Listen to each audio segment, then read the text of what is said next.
To the RecWired Live session, and we've got a real treat for you today. Not me, but in fact Matt Chambers, who's CEO from Loxo. For those of you who haven't heard about Loxo, where have you been? And for those of you who have heard about Loxo and are using Loxo, this is a great opportunity to stare a little bit into the soul of the man that was behind it. So you're going to introduce yourself so much better than me. So Matt, why don't you tell us a little bit about yourself and why it is you started Loxo? Yeah, thank you so much, Andy. And yeah, pleasure to be here with you today. So I think a lot of you probably haven't heard of Loxo before, and you're across the pond here. So I'm grateful to spend some time with you, and I'm looking forward to this. So I'm the founder, original founder, CEO of Loxo. A lot of times people ask if I'm the tech guy, I'm the business guy. And to keep this kind of a tight intro, I've been running Loxo now since founded in 2012. Actually the reasons why I think are more relevant than who I am, but my background, I come from tech. Spent about 15 years in a few different technology companies. So I'm essentially an outsider to the industry, but I'm very entrepreneurial. And why I chose to found Loxo, really two big reasons. One, I personally have to be very passionate about what I'm doing. And, at the end of the day, if you're doing this over decades long, for me, you really truly have to be able to impact or positively influence people.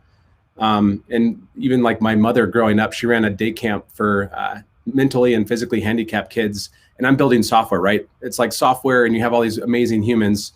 So I wanted to do something that helped improve people's lives. So besides your health or your family, your career path is the next most relevant or impactful thing.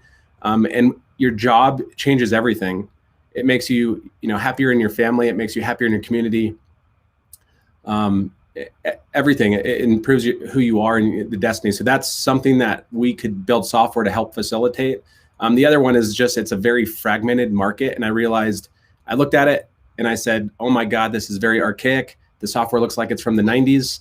We can use machine learning and what I know from modern best practices of software and gorgeous, simple apps to simplify and put it all in one place. So that's really why I chose to do this.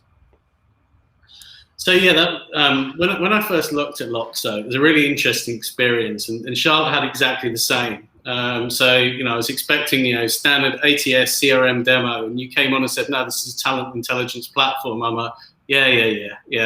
Okay. And then I saw it and I thought, wow, this is pretty impressive. So I know you said it's a fragmented market, but you must when you started like cutting that first line of code or drawing that first wireframe thing, this is a big mountain to climb.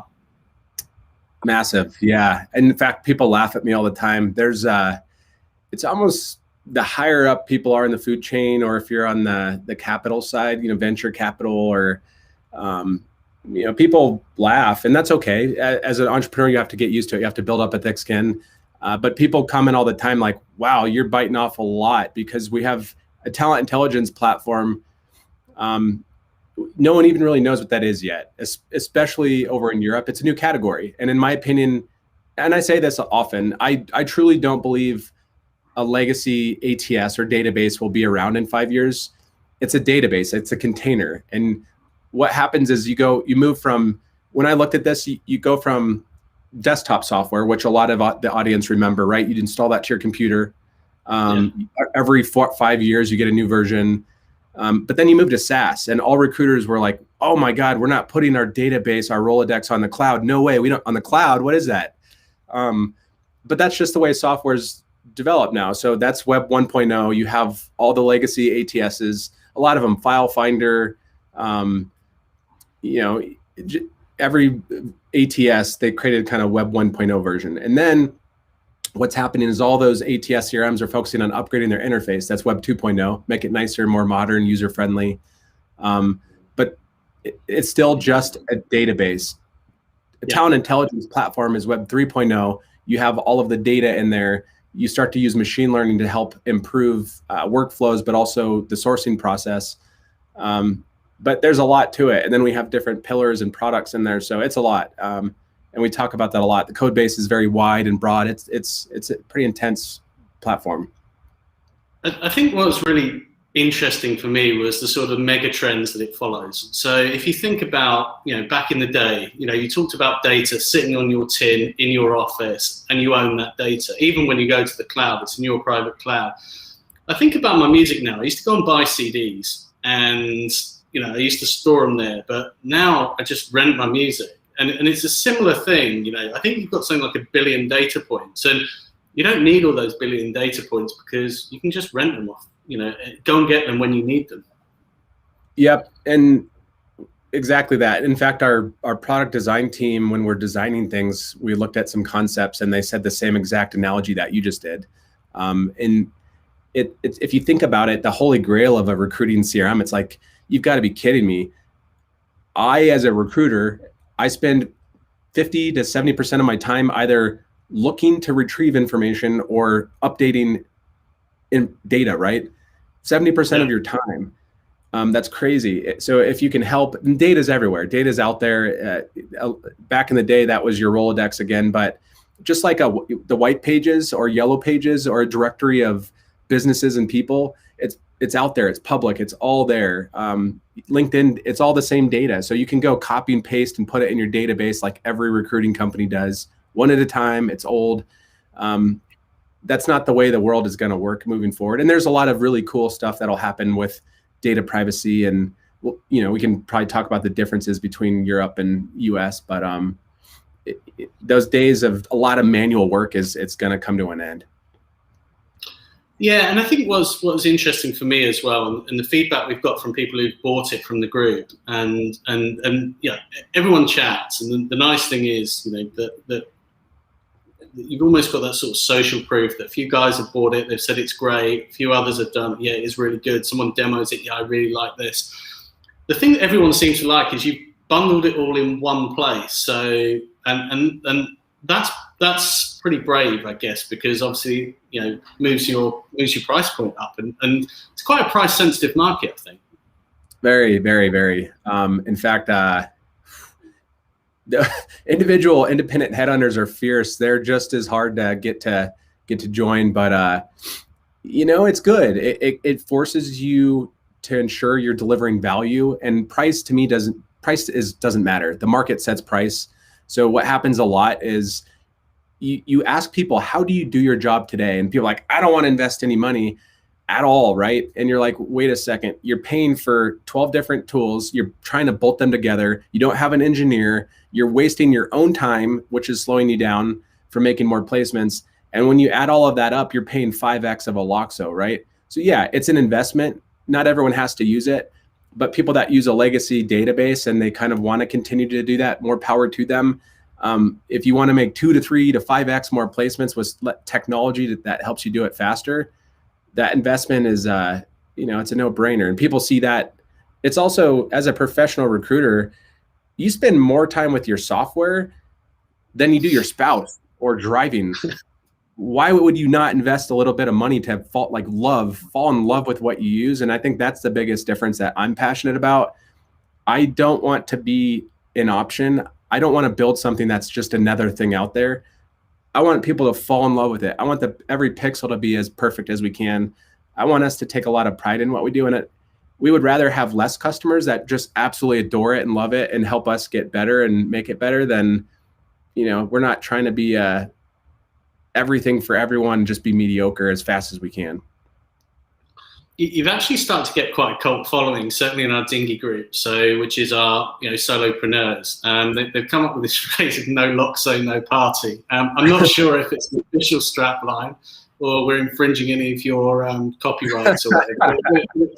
It's quite nice, and like any software, I don't think I've found a piece of software someone says I'm 100% happy. But I think it's ticking a lot more boxes than certainly some of the competitors in that space. And actually as well, I think people have very much bought into the whole idea around not just what it does now, but I think people can see with the ML and AI where it's going to go. And I think that's really powerful as well. Well, this is an amazing conversation too. And I think it's an opportunity for me as a founder to be, a little vulnerable. And I think a lot of times everyone who's building software, including myself, has struggled with this. And I didn't realize this. I had no clue. I don't think we'd be here if I did, but you could go take the idea we have, and I could walk into Silicon Valley. I could lay it out on the line. I could tell everyone everything. Here's how we do it. You still have to raise $250 million, and it's still going to take you 7 to 10 years to build this. It just takes a long time. So no one's perfect. LinkedIn, Reid Hoffman, when they first rolled it out, he said, if you wait until your product's perfect, you're too late. It's the nature of software, and you have to use your community to help you. And so our price point was way lower back in the day. The software was really minimal, and that's okay. But if it wasn't for people who supported us and believed in me and in our company, we wouldn't be here. But over time, it's our job to make sure that you deliver so much more value. Yeah, and we're going to increase our pricing a bit, but we want to deliver so much value and offer it at an amazing price that, that's why we're here, to help our user as a recruiter. And we want to make them better. And as long as they love it, that's exactly what we're doing. I think that's the thing, isn't it? I mean, I often have this with consulting conversations. I have two types of people that I'll speak to: those who look at the cost, or those who look at the value I can potentially bring. And those who look at the cost won't hire me. I just know, because that's a number. But those that say, right, okay, well, if this guy could help us, and in 5 years the value of that compounded is that will look like a very cheap investment. So, and again, you're absolutely right. Why spend a few dollars less on a bit of software that you hate and you're going to spend 8 hours a day with? That's ultimately the question. And I think it's all about value and not cost. And I guess that's like any transaction. If people don't see the value, they'll just look at that hard number. Yeah, and who knows? There's the world and technology. The world is moving so fast, as we all know. Technology is moving so fast. It's on this parabolic curve, and everything is changing a bit. Right now, there's the whole industry, ATS here. We as a company and entrepreneurs, you can't move so far ahead because people can't relate to it. But even like the pricing model of, per user and things like that might change. We might get to a point where we could help with Loxo and say, we believe in it so much that it's going to help you make more hires faster. We'll change the pricing model. So the more we can align with the customer, and proof is in the pudding. But yeah, to your point, there's so many benefits. It's one, do you just love using it more? Do you enjoy it? Are you happier? Are you faster? Are you better? There's lots of things. And then the data, and then the AI. And people don't realize the AI piece, but that's, the machine learning is ultimately where Loxo will really separate itself from competitors, and it takes a while, but there's the difference between a regular old CRM and a real talent intelligence platform. Well, it's going to be completely industry changing for our customer partners and the whole industry. So let's just dive down into that. So in real terms, me as a recruiter, say I'm using a standard, ATS, one that looked like it was designed in the 90s, probably sold last year, but I'm tapping away, I'm doing my search. What's the difference between my search there and my search with Loxo? Yeah, good question. I have to be careful how I speak about this, because we could go on for 25 minutes, and I get too nerdy about this. The industry with other tools out there and systems have put up a facade. Everyone tries to say they have machine learning. They want to keep up, right? And they want to be different. Machine learning, generally, a lot of people, what they're talking about right now, it's not search. So like there's other tools out there. I won't even share their name because it's not fair to them, but they're like resume tools that parse resume or CVs. And what happens is those will basically, you parse a CV, you get a list of candidates that match by keywords, and even AI sourcing tools in the market. What they'll do is you'll type in a couple of titles and it'll populate some keywords that are similar, right? And then you hit find similar candidates and it presents some, and everyone's like, wow, this is AI. And then you go through them, you're like, this is no faster than me just filtering by filters, right? That's because it's just filtering by filters. It's Boolean. Yeah. So what the AI tools out there, they try to either approach it a couple ways. One is NLP, which is keywords. One is filtering. That's not true deep learning. It's not true machine learning. It's not learning or improving. So come back to your question. As a recruiter, when I show up to my desk, what is different? The search in Loxo, when you search your regular ATS CRM, you're just searching the data you already have in there. And Loxo is really good at that. It's amazing. You just type in keywords or Boolean, and that'll search your everything: CVs, notes, resume, every tag, everything you have in your database. And then you can also filter. However, we have our own product. One is called Loxo Source, and that's our data, which we pull data, we acquire data, we partner for data, but you can filter and type in keywords or titles all over the world. And that helps not have to pay for 20 different systems and LinkedIn recruiter licenses, and it's all in one. Then we have another product though that we call Loxo AI, and that the goal for that is you're already sourcing on your own, you're already filtering, you already know what you're doing. The job of AI or machine learning is to help support you and put candidates in front of you for every search assignment that you wouldn't find. So all you do is create a new rec, you hit enter, and it's going to go source from our data and yours and then rank them in order of best fit. So the more that you use that as an organization over time, it learns, and that learning compounds over time. So, a company that uses this 3 years from now is not starting from scratch. They have 3 years of that learning. So that's where this will get really powerful. And, basically the days of poking around on LinkedIn page by page, that's not adding value. I always talk about the analogy. Back in the day, we would wait for a taxi cab at the corner, right? You'd wait and hope you see one and wave your hand. And if you're not in that corner or street, you don't even find a taxi. And now you just click on your phone, come to me, shows up. Recruiting will use technology to help speed up the time of sourcing. Yeah, I mean, I did some work in a previous role and looked at the possibilities of AI in recruitment, and it was just off the chart. It was NLP. We used quite a big data set, and it was just phenomenal what it could actually do. And the thing that was amazing actually was the patterns that it made. And I'm trying to put this in real layman's terms, but I think it was bankers, and the word casino would come in, and therefore we put them into a risk, and it was all sorts of random patterns. But anyone who's looking to get into AI, I wouldn't advocate Terminator 2 as your entry point, but I don't know if you've seen AlphaGo, the story of where the Google team took on the ancient Chinese Go, and that was about as close an entry level to this is AI. For you, I'm sure that's just absolutely basic. Yeah, that same algorithm.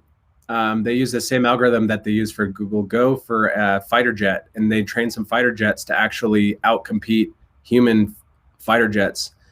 So the complexity of these tools and systems are, and it's obviously you can use it in different domains, but it's happening and it's going to happen, and it's not scary. It's not, a lot of, like, even in every industry, every vertical that this will happen, it's just the nature of technology. So for some reason, everyone's terrified of machine learning or AI. These robots, the future are coming, and these robots are going to take over humanity.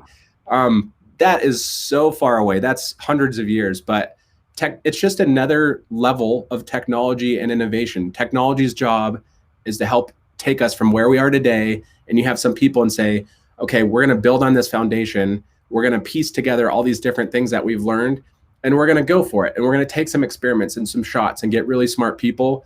And when you do it every day for a decade, that's what happens, and it compounds and it all comes together. So AI is going to be awesome, because if recruiters really and sourcers want to spend 80 hours to get one interview, which was my first epiphany, an executive search firm, retained search, could spend 80 hours for one candidate interview, right?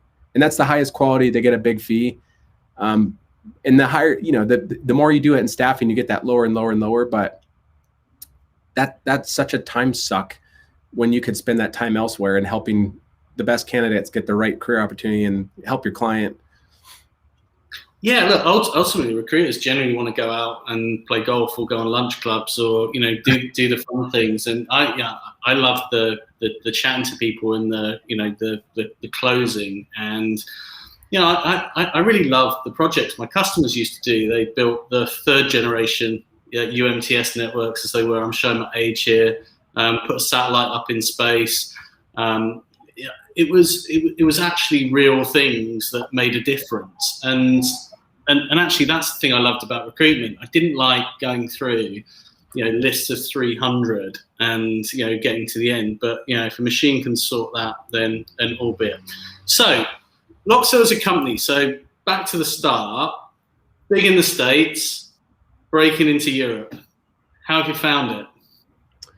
Excellent. I think the way we've approached this is we're more conservative than we should be. Like, everyone's always like, good God, look at your numbers and look at how many customers you have, and just go hire 1,000 salespeople and just go take over the market. And we don't want to. We rather, it's tough, right? Brick by brick. We always talk about make that brick 10 out of 10 and just build the foundation. Time validates everything. It'll be fine. But the reason why we've expanded into Europe now, not because we thought, hey, let's just, take a shot in the dark or throw a dart. We're getting yanked in there. So we had a few months where it was just incredible in the UK primarily, but all over Ireland, Belgium. We landed one of the biggest tech companies in Poland, France, all over Europe. So what happens is we said, this is time, we're too late. And we found an absolute incredible team member to start. We have an early core team. And so that's our transition to Europe is going full steam ahead. It's going really well. And it's exciting for me to see the company, because I remember doing the same. I had the same exact feelings in the US. I used to go door to door, literally in Denver, Colorado, to independent small boutique recruiting shops and beg them to talk to me, beg them to look at this horrible MVP we had. And then but you get early adopters and you get people who are excited and they believe in the future. They believe there's a better way. They know you're not perfect. But now in Europe, the people we're talking to, the product of Loxo today is already the top one in our market. The people in Europe are saying, I am an early adopter. I don't want to be, I love new technology. I am excited to do different things. So those are the ones we have the best conversations with, that we're excited, that we impact, we learn a lot from. So yeah, it's a lot of fun. But it's also... I met Stuart Butterfield, actually, the founder of Slack, and I was lucky enough to go to their conference in London, and they had an event afterwards. So I got chatting to him, as you do, and I asked him the big question: so how are you going to take on Microsoft Teams in the corporate world when everyone's got it? As he goes, pretty much one account at a time, brick by brick. And I think the next week they announced IBM or something, and you're thinking, just wow. So yeah, I mean, and what was the IPO? 28 billion. Sorry, what did Salesforce buy them for? They IPO'd at 14 billion, sold for 28 billion or something like that. And that's just wow. But his approach was exactly that. It was just like, we just start one account at a time, just build that flywheel momentum, and just build a better product. Yeah, I agree. I couldn't agree more. I think about this a lot. It's everyone in life thinks there's this get rich quick scheme or a shortcut to success, and there's not. It's, you pound the pavement. You also, other people aren't going to do it for you, right? You have to put it on your shoulder, and you have to get others that are willing to do that. But it's all about the user and the customer, and that's why I love SaaS. If you don't deliver in this community, as you and I both know, and we've seen it, people will blow you up on online Facebook groups and LinkedIn groups. So it keeps everyone accountable. But if you have to deliver. And again, no one's perfect. No one ever will be. But the exciting thing about this is that we're moving really quick now. We're delivering. And a lot of the community are really supporting us, because we can't do it without their help. They need this. They want it. Otherwise, you're stuck with legacy tools that are not going to help.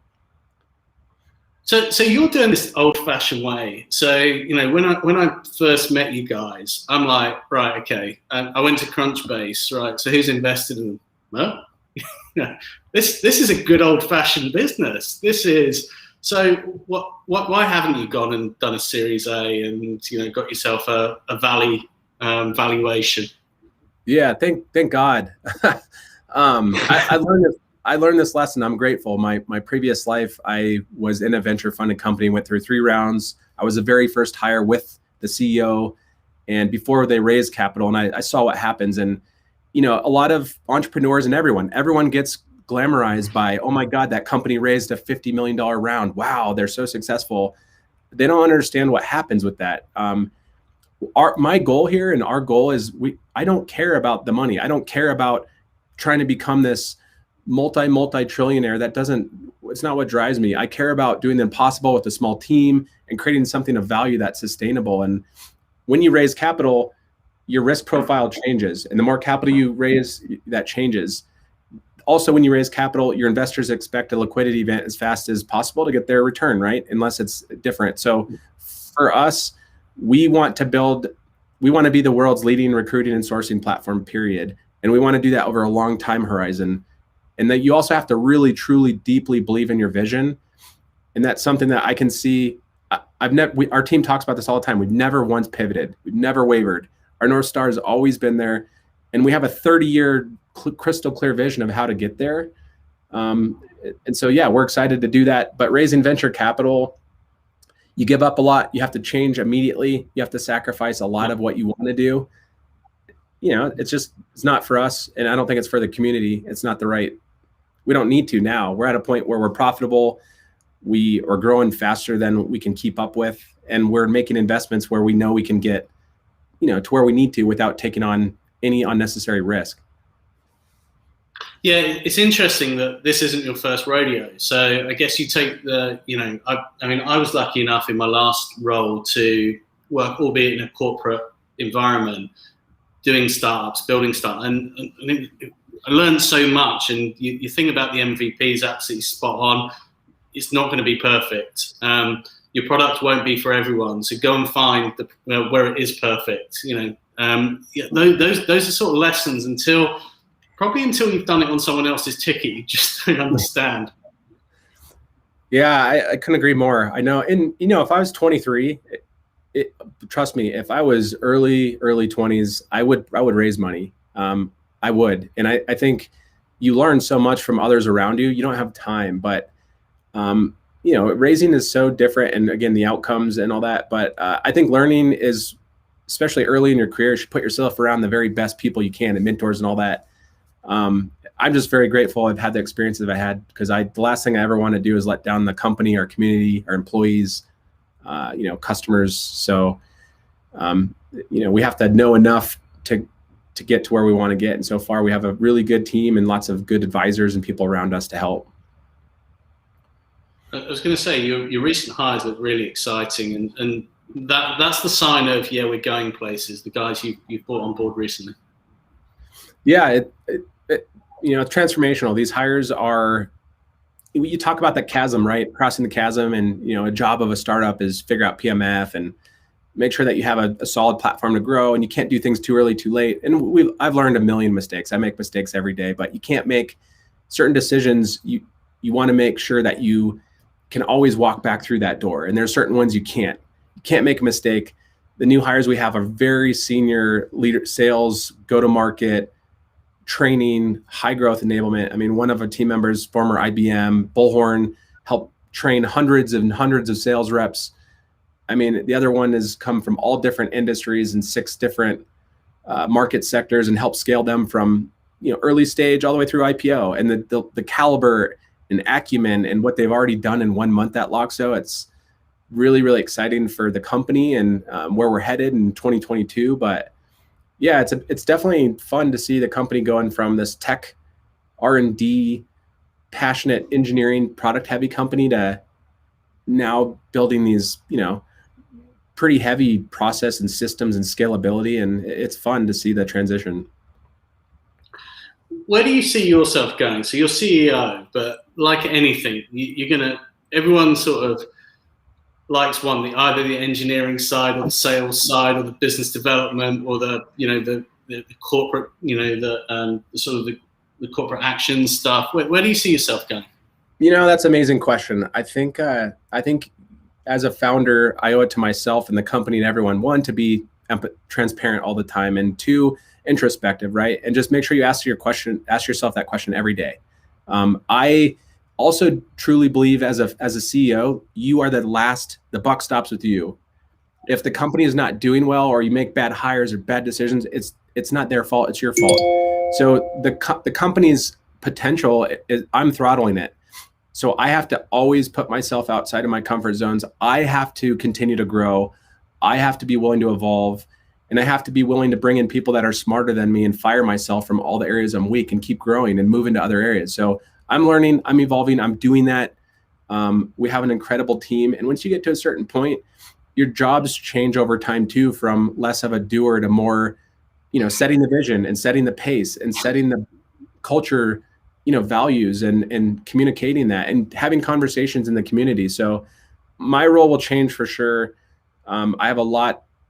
I hope I'm a gray-haired old man and still running this. I think it's impossible to find a company like this and a team. And it's truly this is a dream. And you bring in somebody from the outside, sure, they'd have more gray hairs and be better at certain things, but they also don't know all that, that scar tissue and all the little things, and that they don't have the same passion. And so, yeah, I'll have to evolve. I'll have to push myself, but so far things are going well and the team doesn't want to fire me. So as far as I know, so things are going well. How does the CEO learn? So where do you get your outside in thinking from? Yeah, that's a good question. I have the Dunning-Kruger, opposite of the Dunning-Kruger effect, is when I was really early on, you always assume everyone's so much more intelligent than you and so much more capable, right? And I never wanted to let anyone down. So I waited way too long, I think, to start the company, and you always underestimate yourself. But I also wanted to learn as much as I could to get ahead of that. So I've been a voracious self-learner forever. I read like crazy. And every time I'm not in a new domain, I also think you have to, I just read a ton about that, different books, different experts. And then you stack up, if you're a first-time manager, go to Amazon and read the top 10 management books and just tear that down, then implement it in real time. If you're going to become a leader of teams, read leadership books. If you're going to learn about UX and design, go do that and talk to people and throw yourself in there and make mistakes. But as a CEO, it's different now, right? The stakes are higher. You can't make mistakes. There's only so many books you can read. So one, you have to go find those resources. You have to learn, you have to find mentors. And that's another area I'm learning is I really, I have to find people that can help me, that have been there, that have done that are, and then you also have to tap into people that are specialists with everything that you face each day or week, because that's also, something that you really need in your advisory kind of board. Okay. Well, that's good to know. So read. I always found it difficult to consume books, but recently I've got into Audible, and it's transformative. I think I have to separate it out, but it's amazing. And actually, the things that you can listen. It's how you implement it though, and implementing into customers as well. When you're sort of seeing things in these books and you think, oh, that applies to these guys, and if we just change that, and yeah, I think I've never been a voracious self-learner, but since starting the consultancy, I've forced myself to sort of have to learn new things as well. And actually just by listening to your customers and working with your customers, you learn so much more as well. Right, so we do have a few comments. First off, we've got no Loxo, no party, standard. But we do actually have a question from Will Grasshoff. What do you think your biggest threat to making Loxo a market leader over the next 5 years? In typical Will fashion, he's missed a word, but what do you think the biggest threat is? Yeah, thanks so much for the question, Will. Good question. There's always threats, right? And you always have to weigh and evaluate those. And competition is one that people often think about, but it's ultimately you. The biggest threat is internal. It's always me. Am I able and willing to do what it takes to get us to the next level, and the team, right? And as long as we have the team, a world-class team and a good foundation, we believe in ourselves. We don't really care about the external. Look what happened. COVID came. No one would ever predicted that, and it destroyed half the world. But people figured out. They evolve. They adapt. And so our threat is just internal, and we know where we're going. We have to execute. We have to get the right people. So as long as we keep retain amazing people and can keep hiring awesome people, I think we'll get there. We have another question from Don Birchall. I think the feedback on the support's been amazing, but as a US-based business, there's just the hours. What's the plan just to make sure that you guys are doing the hours? Yeah, we're going all in Europe. So the more customers that we have, the more investing we're going to put in there. But we've already started putting boots on the ground there, and it's important to us, and we want to be part of the community. So UK especially has been phenomenal so far, in Ireland, and again, we have partners all over. We have to be a little careful how fast we do it. Also, just again, if you want to go raise venture, you could do it really quickly, but we want people to know who we are. But yes, we're hiring people local in the community, and we'll start doing that pretty aggressively actually in early 2022. And you very kindly, it's not gone to press yet, but you're very kindly sponsoring one of the food sponsors at the Recruitment Expo in Birmingham. So there will be Loxo and there will be a party, and thanks for doing what all good partners should do and feed and water recruiters. That keeps them really, really happy. But I think Mark Lee's going along to that. So anyone at the expo can come and find out a bit more about Loxo from Mark as well. Yeah, thanks. Yeah, Mark's an amazing guy. We're really happy to have him, and the community loves him. He's just incredible energy and understands the market and is passionate about this. And he also kind of saw where we're headed and wanted to be part of it. So hopefully y'all get to meet him. We have some other team members already also in Ireland, but we're looking at UK, and so far we have some good momentum building in other markets too. So it depends on how we do it, but we might have kind of satellite offices in each major market, or we'll have one big one in UK. But I think we'll figure that out as we start doing our annual planning. Yeah, I think as well as the UK market, things like the Dutch market, they spend a lot on tech, and the German is probably the biggest and most profitable staffing market opportunity for firms. A little bit more conservative. I appreciate I'm painting massive stereotypes across this, but how, I guess, are there engineering issues around the language piece, or does Loxo transcend language? Good question. I think ultimately it transcends. So we are global. We have customer partners all over the globe, APAC, Japan, all over. But the way that it works is when you import a CV, it auto parses, and you can type notes, and you can search on your localized language, right? But when you want to localize the UI and buttons, that is actually more complex. Yes, you can do it. But the investment in that, you usually want your platform to be somewhat stable, because the UI buttons are different, right? And you start to change the UI, and it's a pretty heavy investment. So, we're fortunate that most of our customer partners so far, are great with it. You can also customize most of the main labels and tabs. So if people want to put it in their local language, so you can almost do all of it. It's just when you customize it, put in your own language, and then you're searching on all of your notes or CVs anyway. It's just really the UI buttons. And over time, we'll definitely do that. But you have to have a certain amount of customer partners, or a really heavy one that makes that investment. Yeah, I think the question was more for the sort of on the data side of things. I think recruitment is almost in certain territories, it's almost seen like the airline industry. English is fine for that, but the resumes and the job specs will come in different languages. But it's how it deals with the data. And I guess if it's machine learning, it just learns, and it doesn't matter what language it is. It'll learn. It will make the patterns. Okay, so we've talked a lot about the company, which is great. We've talked about the future of the industry. Just as a final, off we go. Just someone buying Loxo, today in the UK, what do they get? So we obviously talked about the various different components. You said you don't need 12 different systems and that. So in a nutshell, what's someone buying? Yeah, good question. I think we are very consultative.